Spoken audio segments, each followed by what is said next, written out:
Change in Color is inclusion, diversity in faces, cultures, and stories. A break from the traditional narrative in media we see every day. I'm India Johnson. Join me as we highlight the beauty and the struggle. Change in Color. My name is Christian David Green. I currently go to UCLA, University of California, Los Angeles. I am finishing up my master's in African American Studies with a concentration on education and public policy. As a former foster youth, a non-traditional student, and a first-gen student, it all stems back from when I was born in a prison to an incarcerated mother. It started there. I never met my mom, I never met my dad, and so I ended up going into the legal custody aspect of it, and that was with my grandmother until she passed away when I was 15. And from there, I feel like my identity's formed over time, and so going through high school, potentially going to community college, I really didn't know what to do for community college, so it took me a little bit of a time to get, I guess, to grow a desire for school. And so I ended up going back to school at 26. That's when I transferred to UCLA.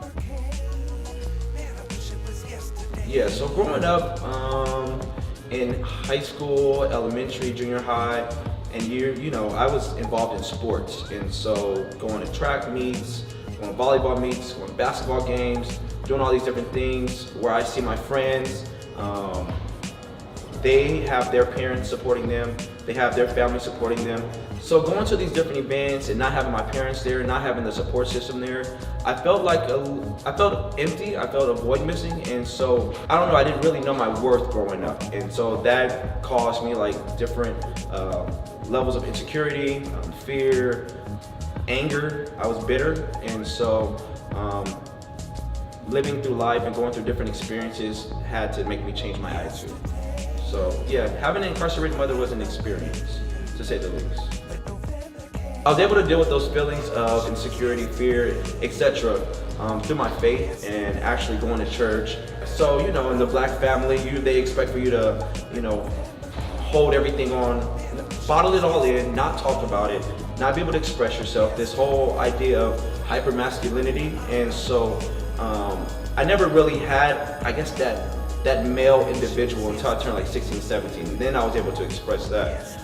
But growing up in elementary, junior high, it was very, very seldom that I had someone to talk to about it. And you know, my grandparents, there's like a 50-year age gap. And so they don't know exactly what we're dealing with, the pressures, the peer pressure at school. So the reason why I acted out because after my grandparents passed was because I felt like I didn't want to live anymore, and so that caused me to ditch school, you know, talk back to teachers, not try to. I always had a love for education, but I decided that because she wasn't there anymore, there was no need for me to pursue that education.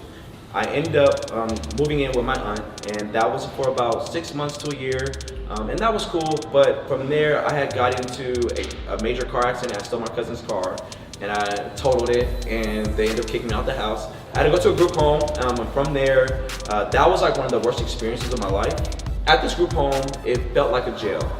You had to be in at a certain hour, you had to leave at a certain hour, the refrigerator was locked, there was a lock on the pool. So I was there for a month until my foster family came and finally picked me up. Thankfully, my foster family was my youth pastor that knew my grandmother, that knew my family from when we moved to Lancaster. So it was like already going to a family you knew. And so that experience was a good thing. However, it was still an emptiness that was there, if that makes sense. Being around a family that you're not specifically blood to or that you're born into, you have these feelings of like, am I one of you?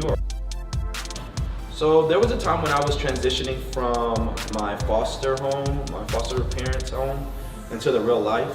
And so when I turned about 21, 22, on Facebook, well, back then it was MySpace. And so on MySpace, you scrolling up and you have all these, your friends graduating from school, graduating from college, getting jobs, having families.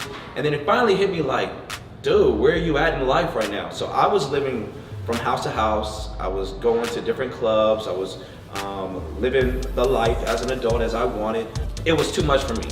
It was too much for me and caused me to become a low-key alcoholic, become heavily involved in drugs, and I just knew that that's not the life that my grandmother wanted me to live, and that's not what I wanted to live. Yeah, so I got a phone call from my sister saying, you know what, you should come up to Sacramento and move out here and try to do something different. And I did. I went up north, didn't realize that she had 9 kids, and so it was really interesting living with my nieces and nephews. That was like one of the best times of my life. So living with my family was a form of rehab, right? So going up there, changing my environment, changing the people that I was around, I was able to, I guess, reinvent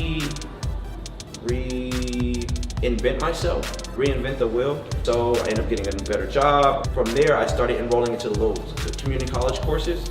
And so I guess just getting back in track where before my grandmother left off that was the form of rehab to me. You know what I'm saying? I also got back into church, increasing my level of faith, but also increased my level of faith of myself as well, right? Knowing my worth through these experiences.